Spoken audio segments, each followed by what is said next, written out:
Shalom, saudara yang saya kasihi, di dalam nama Tuhan kita Yesus Kristus, saya akan memberitakan kebenaran firman Tuhan bagi saudara-saudara dari Yohanes pasal 20 ayat 11 sampai dengan ayat yang ke-18. Demikian firman Tuhan. Yesus menampakkan diri kepada Maria Magdalena. Tetapi Maria berdiri dekat kubur itu dan menangis. Sambil menangis ia menjenguk ke dalam kubur itu. Dan tampaklah olehnya dua orang malaikat berpakaian putih, yang seorang duduk di sebelah kepala dan yang lain di sebelah kaki, di tempat mayat Yesus terbaring. Kata malaikat-malaikat itu kepadanya, "Ibu, mengapa engkau menangis?" Jawab Maria kepada mereka, "Tuhanku telah diambil orang dan aku tidak tahu di mana ia diletakkan." Sesudah berkata demikian, ia menoleh ke belakang dan melihat Yesus berdiri di situ, tetapi ia tidak tahu bahwa itu adalah Yesus. Kata Yesus kepadanya, "Ibu, mengapa engkau menangis? Siapakah yang engkau cari?" Maria menyangka orang itu adalah penunggu taman, lalu berkata kepadanya, "Tuan, jikalau Tuan yang mengambil dia, katakanlah kepadaku di mana Tuan meletakkan dia, supaya aku dapat mengambilnya." Kata Yesus kepadanya, "Maria." Maria berpaling dan berkata kepadanya dalam bahasa Ibrani, "Rabuni," artinya guru. Kata Yesus kepadanya, "Janganlah engkau memegang aku, sebab aku belum pergi kepada Bapa. Tetapi pergilah kepada saudara-saudaraku dan katakanlah kepada mereka bahwa sekarang aku akan pergi kepada Bapakku dan Bapamu, kepada Allahku dan Allahmu." Maria Magdalena pergi dan berkata kepada murid-murid, "Aku telah melihat Tuhan," dan juga bahwa Dia yang mengatakan hal-hal itu kepadanya.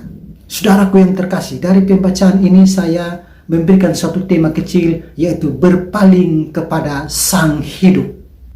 Saudaraku yang saya kasihi, di dalam nama Tuhan kita Yesus Kristus, istilah Paskah berasal dari kata Ibrani yaitu Pesak dan kata Yunani yaitu Pasca, yang berarti lewat atau melewati, yang dalam pengertian Alkitabiah bermakna penyelamatan. Keluaran pasal 12 ayat 13 dan 27 berkata, "Dan darah itu menjadi tanda bagimu pada rumah-rumah di mana kamu tinggal. Apabila aku melihat darah itu, maka aku akan lewat daripada kamu. Jadi tidak akan ada tulah kemusnahan di tengah-tengah kamu apabila aku menghukum tanah Mesir. Maka haruslah kamu berkata, itulah korban Paskah bagi Tuhan yang melewati rumah-rumah orang Israel di Mesir ketika ia menulahi orang Mesir, tetapi menyelamatkan rumah-rumah itu." Saudaraku yang terkasih, pemakaian istilah Paskah dalam kekristenan mengacu kepada Kristus yang digambarkan sebagai anak domba Paskah yang telah disembelih. Pertama Korintus pasal 5 ayat 7 berkata, "Buanglah ragi lama itu supaya kamu menjadi adonan yang baru, sebab kamu memang tidak beragi, sebab anak domba Paskah kita juga telah disembelih, yaitu Kristus." Ini memberi pemikiran teologis akan makna kematian dan kebangkitan Kristus yang menyelamatkan. Jadi saudara-saudara, makna Paskah Kristen yaitu Yesus Kristus telah melewati penderitaan, menang atas maut, yang menyatakan kebangkitannya, memberi keselamatan, pembebasan, dan kelepasan kepada orang yang percaya kepadanya, yang Dia tebus dari perbudakan dosa dan dari kuasa kematian. Saudara-saudaraku yang saya kasihi, di dalam nama Tuhan kita Yesus Kristus, peristiwa kebangkitan Kristus ini pertama-tama Dia menampakkan diri kepada Maria Magdalena. Saudara, Maria Magdalena ini adalah salah satu orang yang mendapatkan keistimewaan khusus, di mana Tuhan Yesus bangkit menampakkan diri pertama kali kepada Maria Magdalena. Siapa Maria Magdalena itu, saudara? Maria Magdalena ini adalah seorang perempuan yang berasal dari kampung Magdala. Lukas pasal 24 ayat 10a berkata, perempuan-perempuan itu ialah Maria dari Magdala. Saudaraku yang terkasih, Magdala ini adalah kampung yang terletak di bagian barat laut Galilea. Dan Magdala ini sama dengan Magadan. Dan Maria Magdalena ini, saudara-saudara, adalah seorang perempuan yang pernah dirasuki oleh 7 roh jahat. Lukas pasal 8 ayat 2 berkata, dan juga beberapa orang perempuan yang telah disembuhkan dari roh-roh jahat atau berbagai penyakit, yaitu Maria yang disebut Magdalena yang telah dibebaskan dari 7 roh jahat. Saudaraku yang terkasih, 7 roh jahat ini, saudara, bukan 7 secara matematika. Menurut budaya Yahudi, angka 7 ini merupakan angka sempurna, angka yang penuh, angka yang utuh, atau dalam pengertian angka yang jumlahnya sangat banyak. Dan saudara-saudara, setan atau roh jahat ini juga dia sering menyebut dirinya sebagai legion dalam jumlah yang banyak. Markus pasal 5 ayat 8-9 berkata, karena sebelumnya Yesus mengatakan kepadanya, hai engkau roh jahat, keluar dari orang ini. Kemudian ia bertanya kepada orang itu, siapakah namamu? Jawabnya, namaku Legion, karena kami banyak. Saudaraku yang terkasih, legion itu adalah jumlah yang banyak. Dan legion ini, saudara, kalau di dalam terjemahan bahasa Inggris, dia adalah army. Army itu pasukan. Jadi legion ini sama dengan pasukan. Saya melihat informasi dari International Standard Bible Encyclopedia mengatakan bahwa legion secara hurufiah adalah sebuah unit militer yang terdiri dari 6.000 tentara dalam pasukan Romawi. Berarti legion itu terdiri dari 6.000 tentara. Legion itu adalah pasukan. Jadi satu pasukan terdiri dari 6.000 tentara. Berarti Maria Magdalena dirasuki oleh 6.000 roh jahat. Saudara bisa membayangkan kalau dirasuki oleh 6.000 roh jahat. Kalau kita lihat di dalam kesaksian Alkitab bahwa orang-orang yang dirasuki oleh roh jahat itu, mereka terbanting-banting, terguling-guling, buih keluar dari mulut mereka, mereka berteriak-berteriak, mereka sampai gila, sampai lari dengan telanjang. Bahkan mereka bisa memutuskan rantai yang sudah diikat di dalam tubuh mereka. Mereka memiliki kekuatan-kekuatan dan mereka sangat mengerikan. Dan itu suatu penderitaan yang luar biasa. Tetapi Maria Magdalena dilepaskan dari 7 roh jahat oleh siapa, saudara? Oleh Tuhan Yesus Kristus. Sehingga melalui kelepasan itu, Maria Magdalena mempersembahkan, memakai seluruh kekayaannya untuk mendukung pelayanan pemberitaan Injil daripada Tuhan Yesus bersama dengan murid-muridnya. Lukas pasal 8 ayat 1-3 berkata, tidak lama sesudah itu, Yesus berjalan berkeliling dari kota ke kota dan dari desa ke desa memberitakan Injil kerajaan Allah. Ke-12 muridnya bersama-sama dengan dia, dan juga beberapa orang perempuan yang telah disembuhkan dari roh-roh jahat atau berbagai penyakit, yaitu Maria yang disebut Magdalena yang telah dibebaskan dari 7 roh jahat, Yohana istri Kusa, bendahara Herodes, Susana, dan banyak perempuan lain. Perempuan-perempuan ini melayani rombongan itu dengan kekayaan mereka.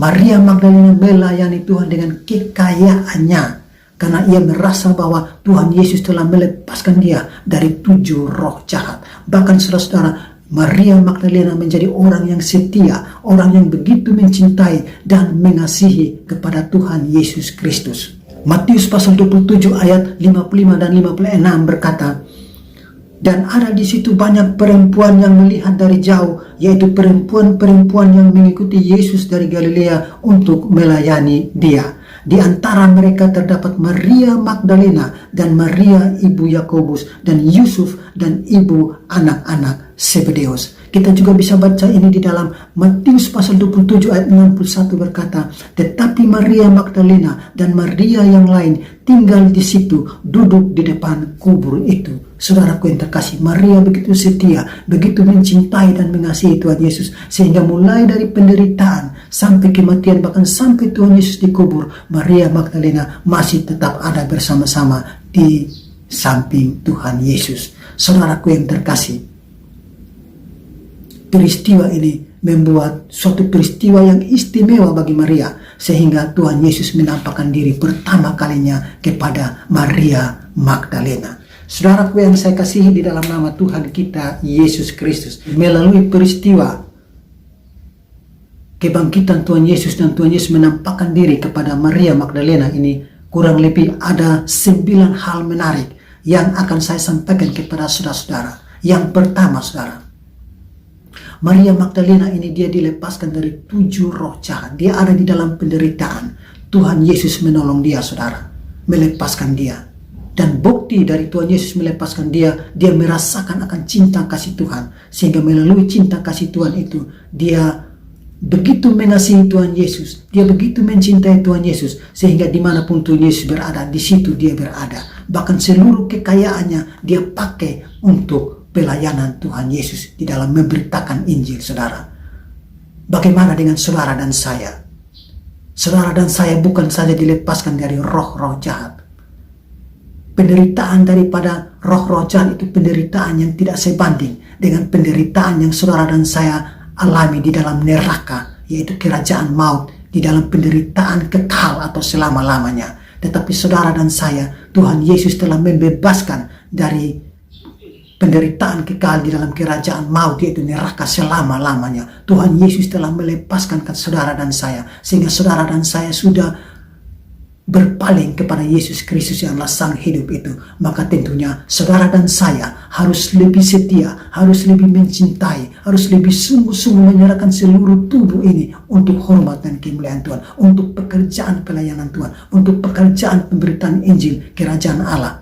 Harus lebih dari Maria Magdalena. Bahkan seluruh kekayaan saudara dan saya, seluruh harta benda saudara dan saya, bahkan seluruh tubuh saudara dan saya, kita harus persembahkan kepada Tuhan Yesus Kristus. Karena kita tidak bisa membalas pengorbanannya.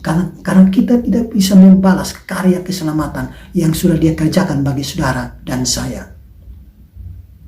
Hal yang kedua yang mau saya sampaikan kepada saudara yaitu, kalau kita baca di dalam Yohanes pasal 20 ayat 14 berkata, sesudah berkata demikian, ia menoleh ke belakang dan melihat Yesus berdiri di situ, tetapi ia tidak tahu bahwa itu adalah Yesus. Saudaraku yang terkasih, pada waktu Maria Magdalena ada di dalam pergumulan yang berat, dia hanya memandang dan dia hanya melihat kepada mayat Yesus yang hilang. Dia hanya melihat kepada Yesus yang mati. Itu cara pandang yang salah, saudara. Sehingga pada waktu dia melihat Yesus, saudara, dia tidak mengenal Yesus. Kenapa dia melihat Yesus tetapi dia tidak mengenal Yesus? Karena pikirannya hanya tertuju kepada mayat Yesus. Karena pikirannya hanya tertuju kepada mayat Yesus yang hilang, Yesus yang mati. Di dalam Yohanes pasal 20 ayat 15 berkata, kata Yesus kepadanya, "Ibu, mengapa engkau menangis? Siapakah yang engkau cari?" Maria menyangka orang itu adalah penunggu taman, lalu berkata kepadanya, "Tuan, jikalau Tuan yang mengambil dia,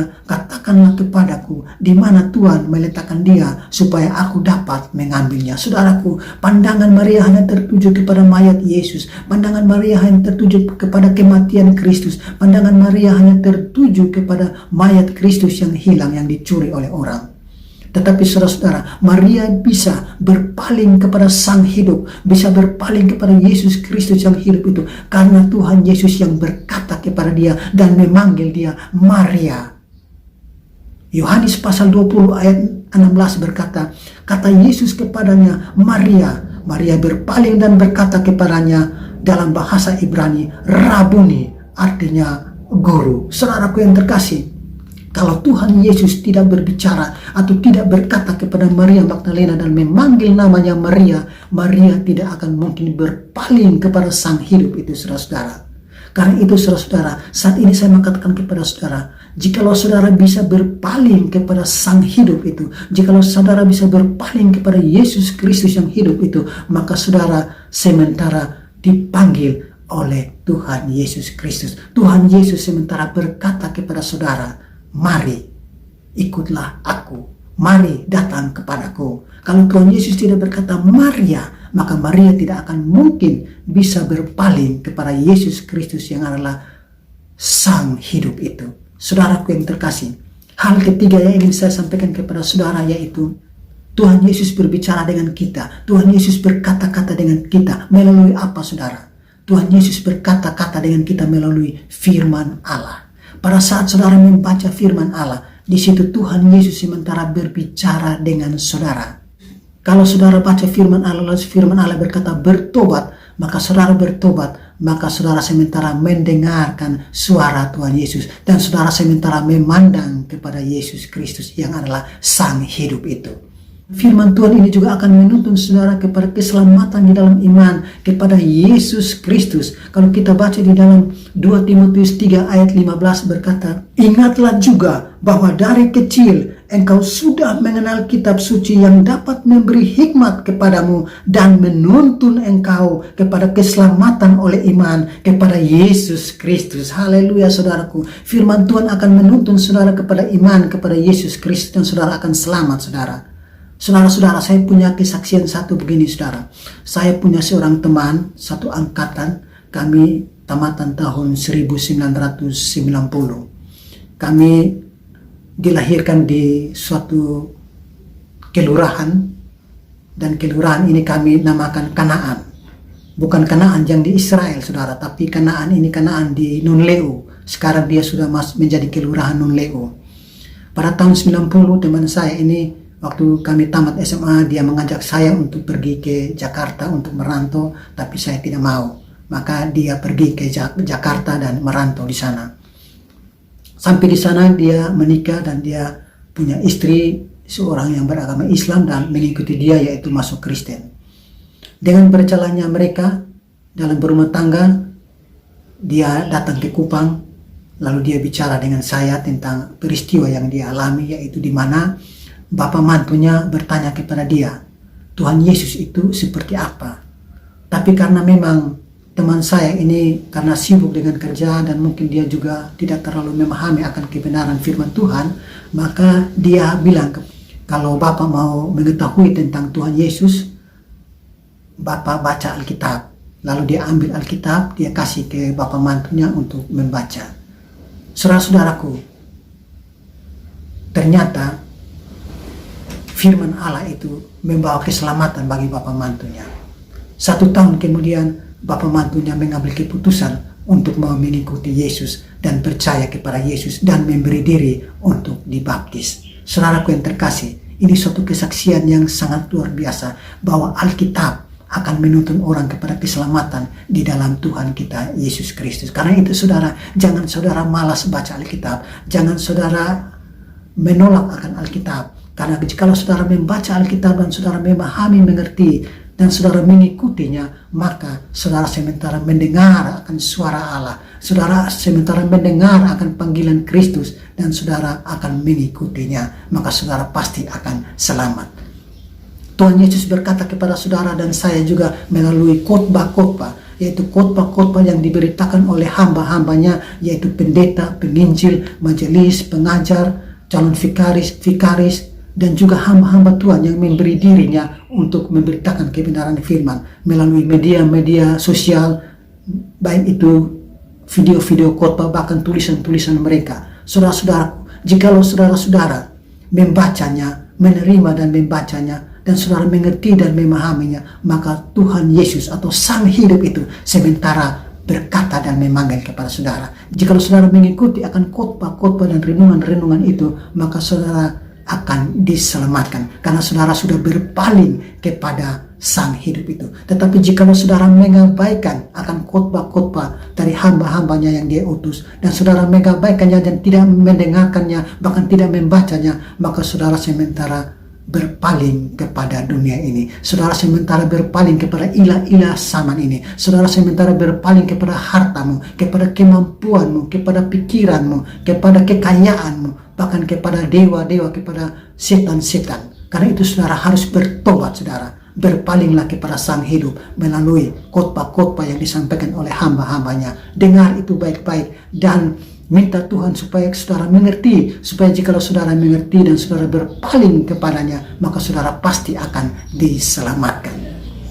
Hal yang keempat yang akan saya sampaikan kepada saudara-saudara, yaitu kadang-kadang saudara sebagai orang percaya kita juga sama seperti Maria Magdalena. Jikalau kita diperhadapkan dengan pergumulan hidup, jikalau kita diperhadapkan oleh tantangan-tantangan hidup ini saudara, kadang-kadang pikiran kita hanya tertuju kepada persoalan. Pikiran kita hanya tertuju kepada masalah-masalah itu. Pikiran kita merasa khawatir, bimbang, ragu, ketidakpastian, kebimbangan, ragu-ragu, dan begitu banyak yang mengganggu akan pikiran kita sehingga kita jatuh di dalam berbagai macam pencobaan, saudaraku. Karena itu, saudara, saat ini saya mengatakan kepada saudara, jangan saudara berpusat pada persoalan dan tantanganmu. Jangan saudara berpusat kepada pikiran-pikiran yang mengganggu dan mau menghancurkan saudara. Tetapi saya mengatakan kepada saudara, berpalinglah kepada Yesus Kristus. Berpalinglah kepada Sang Hidup itu, yaitu Yesus Kristus yang bangkit. Karena melaluinya saudara akan mendapatkan kebahagiaan, kesukacitaan, kelepasan. Sebagaimana Maria Magdalena, pada waktu dia berpaling kepada Yesus Kristus yang adalah Sang Hidup itu, maka dia mendapatkan kesukacitaan, dia mendapatkan suatu kebahagiaan bahwa Yesus Kristus telah bangkit, saudaraku. Karena itu, saudaraku, berpalinglah kepada Sang Hidup itu, yaitu Yesus Kristus. Matius pasal 11 ayat 28 demikian, marilah kepadaku semua yang letih, lesu, dan berbeban berat, aku akan memberikan kelegaan kepadamu. Haleluya, saudaraku. Jikalau saudara berpaling kepada Sang Hidup, yaitu Yesus Kristus yang bangkit, maka apapun persoalanmu, apapun tantanganmu, apapun pergumulan hidupmu, maka Tuhan Yesus pasti akan memberikan kelegaan kepadamu. Saudara-saudaraku yang terkasih, hal yang kelima yang akan saya sampaikan kepada saudara-saudara, yaitu di dalam Yohanes pasal 20 ayat 16 berkata, kata Yesus kepadanya, Maria. Maria berpaling dan berkata kepadanya dalam bahasa Ibrani, Rabuni, artinya guru. Saudara-saudaraku yang terkasih, bagian ini mau menyatakan kepada saudara dan saya bahwa Maria Magdalena bisa mendengar akan suara Tuhan dan berpaling kepada Sang Hidup itu, yaitu Yesus Kristus. Karena Maria Magdalena adalah domba.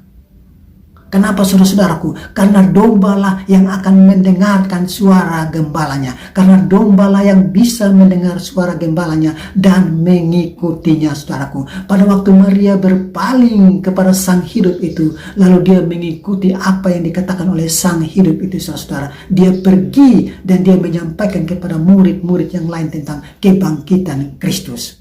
Yohanes pasal 10 ayat 27 berkata, domba-dombaku mendengar suaraku dan aku mengenal mereka dan mereka mengikuti aku. Saudaraku, jikalau saudara adalah domba, maka pada waktu Tuhan memanggil engkau, pada waktu Tuhan memanggil engkau melalui firman-Nya, pada waktu Tuhan memanggil engkau melalui khotbah-khotbah dari hamba-hamba Tuhan-Nya, pasti engkau mendengarnya dan pasti engkau akan mengikutinya. Saudara pasti akan mendengarnya dan saudara pasti akan taat kepada panggilan Tuhan melalui firman Allah dan melalui khotbah-khotbah daripada hamba-hambanya yang Ia utus. Karena kalau saudara bukan domba, maka saudara pasti tidak akan mendengar, karena saudara tidak mengenal suara gembala itu, karena saudara bukan domba. Saudara-saudaraku yang terkasih, bagian yang ke-6 saya mengatakan kepada saudara bahwa Yohanes 20 ayat 16 juga berkata bahwa kata Yesus kepadanya, Maria. Maria berpaling dan berkata kepadanya dalam bahasa Ibrani, Rabuni, artinya guru. Bagian ini juga mau mengajarkan kepada saudara dan saya bahwa jikalau saudara sudah berpaling kepada Sang Hidup itu, yaitu Yesus Kristus yang telah bangkit itu, maka di dalam diri saudara ada suatu pengakuan kepada Yesus Kristus yang setinggi-tingginya bahwa Dia adalah Tuhan. Karena Maria pada waktu Tuhan Yesus memanggil dia dan berkata kepada dia Maria, dan pada waktu dia berpaling kepada Yesus, maka timbullah suatu pengakuan di dalam dirinya bahwa Yesus Kristus itu adalah Rabuni. Saudaraku yang terkasih, kata Rabuni itu kata yang punya pengertian lebih tinggi dari kata Rabi. Rabi itu guru biasa. Rabuni itu saudara punya pengertian yang lebih tinggi dan setinggi-tingginya, yaitu mempunyai pengertian guru yang terhormat atau guru yang agung. Bahwa Yesus Kristus itu adalah guru yang agung. Dia itu adalah Tuhan.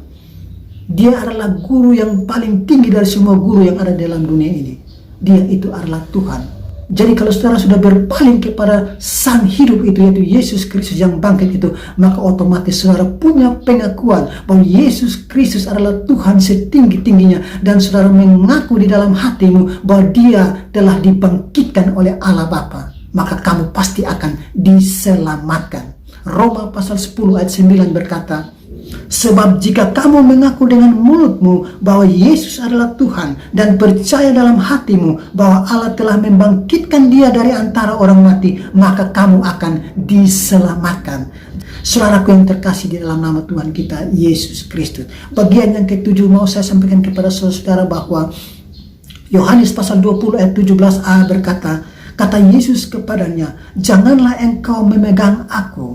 Saudaraku yang terkasih, bagian ini mau mengajarkan kepada saudara dan saya bahwa pada waktu saudara dan saya menemukan sang hidup itu, yaitu Yesus Kristus yang bangkit, saudara tidak akan pernah bisa untuk meninggalkan dia.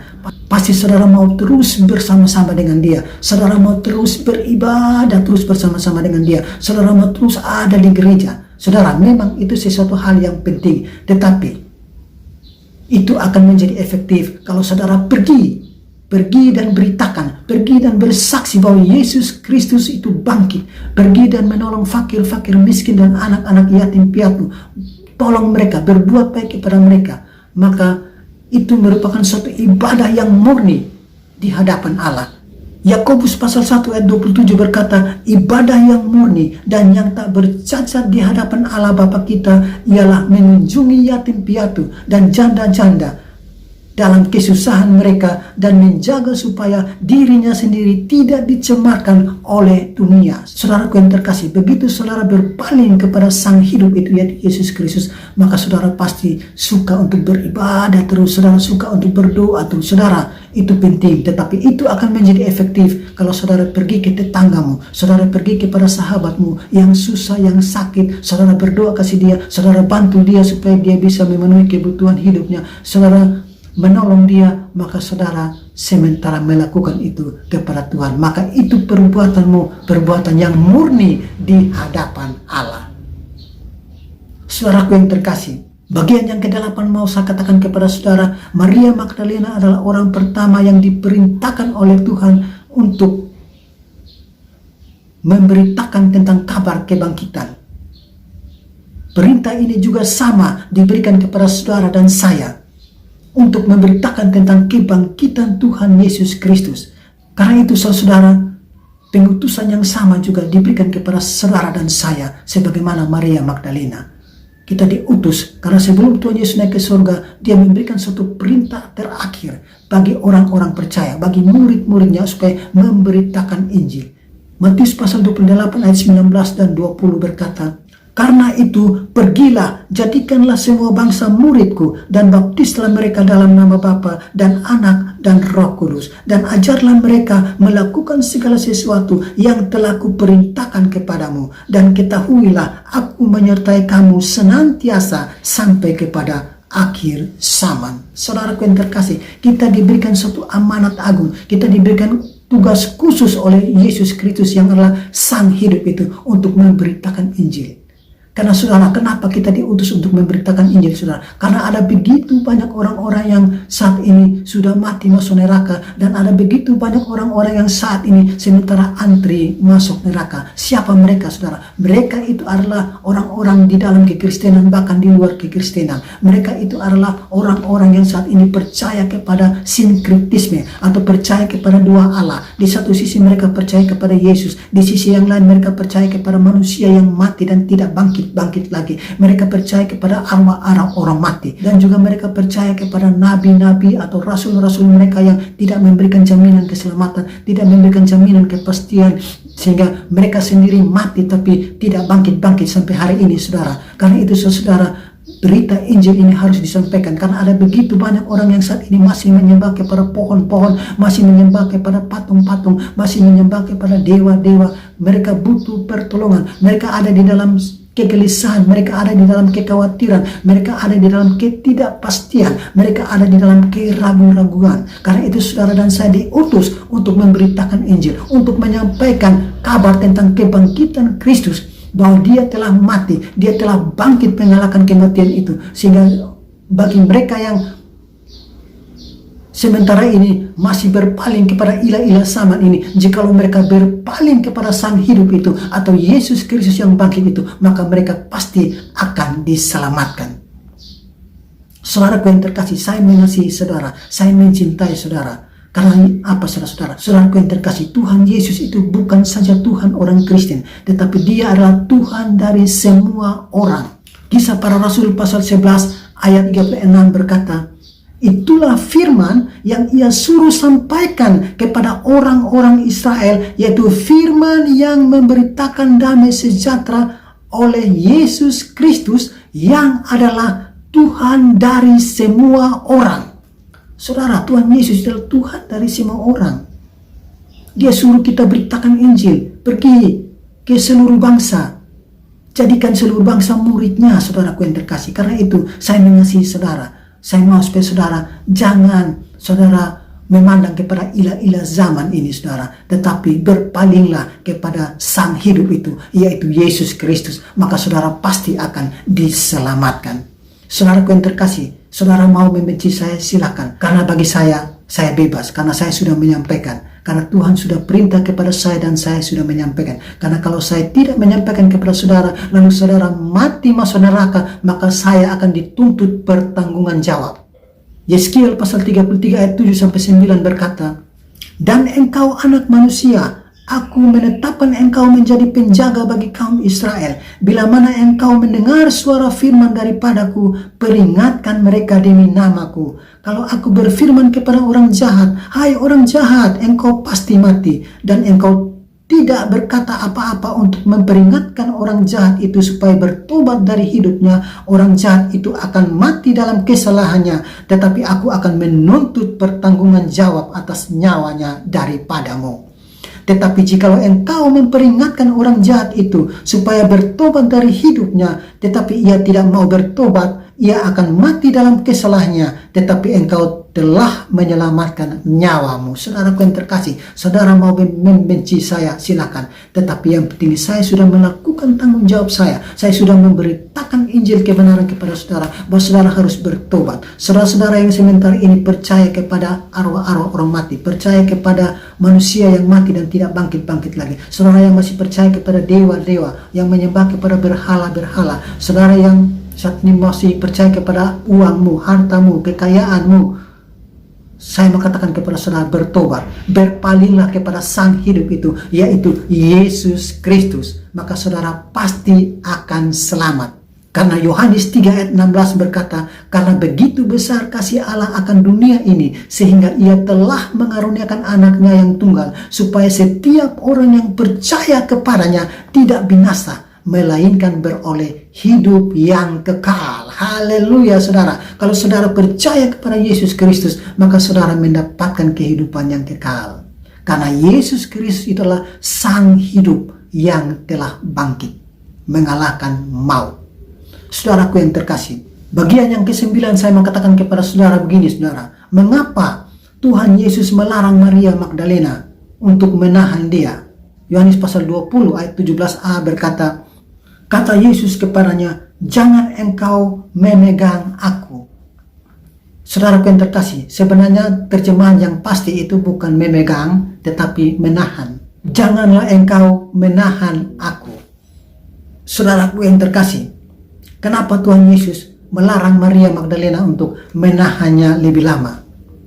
Yang pertama saudara, karena Tuhan Yesus itu dari surga, sehingga dia harus kembali ke surga. Yohanes pasal 6 ayat 62 berkata, dan bagaimanakah jikalau kamu melihat anak manusia naik ke tempat di mana ia sebelumnya berada? Jadi Yesus Kristus itu adalah dari surga, sehingga dia harus kembali ke surga. Yang kedua saudara, mengapa Tuhan Yesus melarang Maria untuk menahan dia lebih lama? Karena ia datang dari Bapa yang mengutus dia untuk melaksanakan kehendaknya. Yohanes pasal 8 ayat 42 berkata, kata Yesus kepada mereka, jikalau Allah adalah Bapa, kamu akan mengasihi aku. Sebab aku keluar dan datang dari Allah, dan aku datang bukan atas kehendakku sendiri, melainkan dialah yang mengutus aku. Yohanes 4 ayat 34 berkata, kata Yesus kepada mereka, makananku ialah melakukan kehendak Dia yang mengutus aku dan menyelesaikan pekerjaannya. Jadi Tuhan Yesus datang ke dunia ini bukan kehendak Tuhan Yesus sendiri, tetapi Bapa yang mengutus Tuhan Yesus untuk melaksanakan kehendak Bapa. Jadi Tuhan Yesus harus kembali, saudaraku. Hal yang ketiga, mengapa Tuhan Yesus melarang Maria menahan dia lebih lama? Karena Tuhan Yesus kembali ke surga supaya dia memberikan Roh Kudus kepada saudara dan saya yang percaya kepadanya. Yohanes 16 ayat 7 berkata, namun benar yang kukatakan ini kepadamu adalah lebih berguna bagi kamu jika aku pergi. Sebab jikalau aku tidak pergi, penghibur itu tidak akan datang kepadamu. Tetapi jikalau aku pergi, aku akan mengutus dia kepadamu. Saudaraku yang terkasih, kalau Tuhan Yesus tidak pergi, Roh Kudus tidak diberikan kepada saudara dan saya. Maka Tuhan Yesus pergi supaya apa, saudara? Supaya Tuhan Yesus meminta kepada Bapa, supaya Roh Kudus Tuhan Yesus curahkan bagi saudara dan saya. Supaya saudara dan saya mendapatkan Roh Kudus. Karena orang percaya harus dimeteraikan dengan Roh Kudus. Itu satu paket yang tidak bisa dipisahkan. Efesus pasal 1 ayat 13 berkata, di dalam dia kamu juga, karena kamu telah mendengar firman kebenaran, yaitu Injil keselamatan. Di dalam dia kamu juga, ketika kamu percaya, dimeteraikan dengan Roh Kudus yang dijanjikan itu. Saudaraku yang terkasih, Roh Kudus itu adalah satu paket dengan iman. Jadi kalau saudara percaya kepada Tuhan Yesus Kristus, jika saudara berpaling kepada Sang Hidup itu, yang adalah Yesus Kristus yang bangkit itu, maka saudara akan dimeteraikan dengan Roh Kudus. Sehingga tujuan Tuhan Yesus pergi ke surga itu supaya Roh Kudus dicurahkan, dimeteraikan di dalam hati saudara dan saya. Supaya apa, saudara? Supaya Roh Kudus itu menyertai, menuntun, membimbing, menguatkan saudara, supaya saudara punya jaminan keselamatan, supaya saudara pasti masuk surga. Efesus pasal 1 ayat 14 berkata, dan Roh Kudus itu adalah jaminan bagian kita sampai kita memperoleh seluruhnya, yaitu penebusan yang menjadikan kita milik Allah untuk memuji kemuliaannya. Saudaraku yang terkasih, itu tujuan saudara, supaya Roh Kudus itu menuntun kita, membimbing kita sampai kepada penebusan, bukan hanya di dunia ini, tetapi sampai di dalam surga. Saudara-saudaraku yang terkasih di dalam nama Tuhan kita Yesus Kristus. Yang keempat, mengapa Tuhan Yesus melarang Maria untuk menahan dia lebih lama? Karena Tuhan Yesus mau pergi ke surga supaya mempersiapkan tempat bagi saudara dan saya.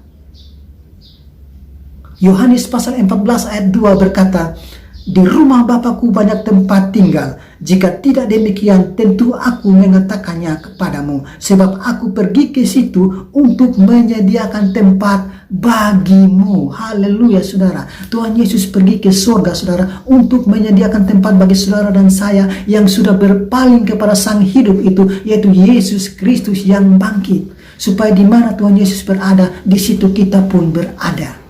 Hal yang kelima, mengapa Tuhan Yesus melarang Maria untuk menahan dia lebih lama?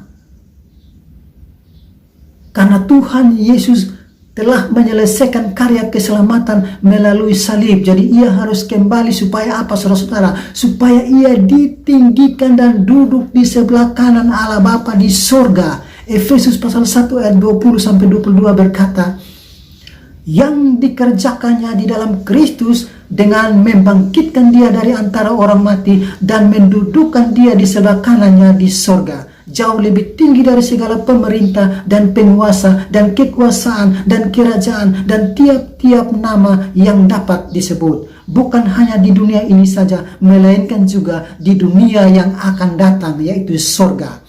Dan segala sesuatu telah diletakkannya di bawah kaki Kristus, dan dia telah diberikannya kepada jemaat sebagai kepala dari segala yang ada. Haleluya, saudara. Ini jaminan, saudara. Tuhan Yesus pergi ke surga supaya apa, saudara? Supaya dia ditinggikan, segala kuasa ditaruh di bawah kakinya. Dia adalah Allah yang berkuasa baik di surga maupun di bumi. Dia duduk di sebelah kanan Allah Bapa. Dia menjadi hakim bagi saudara dan saya. Ini suatu sukacita bagi saudara dan saya. Saudara-saudaraku yang terkasih di dalam nama Tuhan kita Yesus Kristus. Bahkan saudara-saudara, Tuhan Yesus meyakinkan dan Tuhan Yesus menjamin kepada saudara dan saya yang berpaling kepada Sang Hidup, yaitu Yesus Kristus yang bangkit itu, bahwa ia akan datang pada akhir zaman untuk menjemput orang percaya dan membawa ke surga. Yohanes pasal 14 ayat 3 berkata, "Dan apabila aku telah pergi ke situ dan telah menyediakan tempat bagimu, aku akan datang kembali dan membawa kamu ke tempatku, supaya di tempat di mana aku berada, kamu pun berada." Haleluya, saudaraku yang terkasih dalam nama Tuhan kita Yesus Kristus. Bagian yang keenam, kenapa Tuhan Yesus melarang Maria Magdalena untuk menahan Tuhan Yesus lebih lama? Karena Tuhan Yesus pergi ke surga itu bukan pergi kepada Bapaknya saja, saudara, tapi dia pergi kepada Bapa kita. Bapa kita yang percaya kepada Tuhan Yesus itu, Bapa di surga adalah Bapa kita dan juga adalah Tuhan kita. Yohanes pasal 20 ayat 17 berkata, kata Yesus kepadanya, "Janganlah engkau memegang aku, sebab aku belum pergi kepada Bapa, tetapi pergilah kepada saudara-saudaraku dan katakanlah kepada mereka bahwa sekarang aku akan pergi kepada Bapa-Ku dan Bapamu, kepada Allah-Ku dan Allahmu." Saudaraku yang terkasih, jadi Tuhan Yesus pergi itu bukan pergi kepada Bapaknya saja, saudara, tetapi dia pergi kepada Bapa, saudara, dan saya yang sudah berpaling kepada Sang Hidup itu, yaitu Yesus Kristus yang bangkit. Bapa di surga itu adalah Bapa, saudara, dan saya. Bapa di surga itu adalah Tuhan dari saudara dan saya. Karena itu saudara, bersukacitalah, berbahagialah atas peristiwa kebangkitan Tuhan Yesus Kristus. Karena kebangkitan Tuhan Yesus Kristus membawa kebahagiaan dan kesukacitaan bagi saudara dan saya. Karena itu saudara-saudara, saya mengatakan kepada saudara bahwa bagi saudara-saudara yang saat ini, yang belum percaya sungguh-sungguh kepada Tuhan Yesus Kristus, yang masih memandang kepada ilah-ilah zaman ini, yang masih hidup di dalam kebejatan-kebejatan moral, yang masih menyembah kepada arwah-arwah orang mati, yang masih menyembah kepada manusia yang mati dan tidak bangkit-bangkit lagi, yang masih percaya kepada para rasulmu, para nabi-nabimu yang tidak memberikan jaminan keselamatan, yang tidak memberikan kepastian keselamatan, yang mati dan sampai saat ini mereka tidak bangkit-bangkit lagi. Saya mengatakan kepada saudara, saudara sementara ada di dalam suatu dosa yang sangat besar, saudara sementara ada di dalam suatu kesalahan yang sangat besar. Karena itu saudara, saya mengatakan kepada saudara, berpalinglah saudara kepada Sang Hidup itu, yaitu Yesus Kristus yang bangkit, maka saudara pasti akan diselamatkan. Dalam Yohanes pasal 3 ayat 16, karena begitu besar kasih Allah akan dunia ini, sehingga ia telah mengaruniakan anaknya yang tunggal, supaya setiap orang yang percaya kepadanya